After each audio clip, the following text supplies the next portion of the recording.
নেত্রকোনায় বাস ও অটোরিকশার মুখোমুখি সংঘর্ষ, মা বাবা ও দুই কন্যা নিহত হয়েছে। এ ঘটনায় অটোরিকশার চালক গুরুতর আহত অবস্থায় হাসপাতালে চিকিৎসাধীন রয়েছে। আজ রবিবার ৩১ মে সকাল 10:30টার দিকে নেত্রকোনা ময়মনসিংহ সড়কের চল্লিশা জাউসি এলাকায় বাইপাস মোড়ে এ দুর্ঘটনা ঘটে। পুলিশ ও স্থানীয় সূত্রে জানা গেছে, ময়মনসিংহ থেকে নেত্রকোনাগামী একটি যাত্রীবাহী বাসের সঙ্গে বাইপাস সড়ক অতিক্রম করার সময় একটি যাত্রীবাহী অটোরিকশার মুখোমুখি সংঘর্ষ হয়।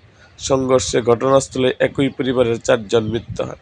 নিহতরা হলেন সদর উপজেলার রৌহা ইউনিয়নের আমলি কেশবপুর গ্রামের আইনাল হক, তার স্ত্রী নূরজাহান বেগম এবং তাদের 2 কন্যা সন্তান স্মৃতি ও ইতি।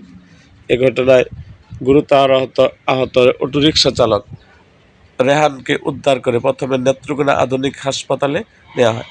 পরে তার অবস্থার অবনতি হলে তাকে ময়মনসিংহ মেডিকেল কলেজ হাসপাতালে স্থানান্তর করা হয়।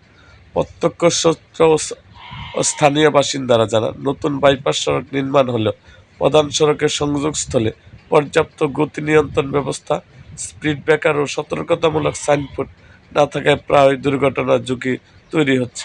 তাদের দাবি, দ্রুত কার্যকর নিরাপত্তা ব্যবস্থা গ্রহণ না করলে ভবিষ্যতে আরও প্রাণহানির ঘটনা ঘটতে পারে। দুর্ঘটনার পর ক্ষুব্ধ স্থানীয়রা কিছু সময়ের জন্য সড়ক অবরোধ করে বিক্ষোভ করেন। এতে নেত্রকোনা ময়মনসিংহ মহাসড়কের উভয় পাশে যানজটের সৃষ্টি হয়। পরে ফায়ার সার্ভিস, পুলিশ এবং জেলা প্রশাসনের কর্মকর্তারা ঘটনাস্থলে গিয়ে পরিস্থিতি নিয়ন্ত্রণে আনে এবং যান চলাচল স্বাভাবিক করেন।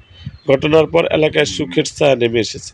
একই পরিবারের 4 সদস্যের প্রাণহানিতে স্বজন ও স্থানীয়দের মধ্যে গভীর শোক বিরাজ করছে।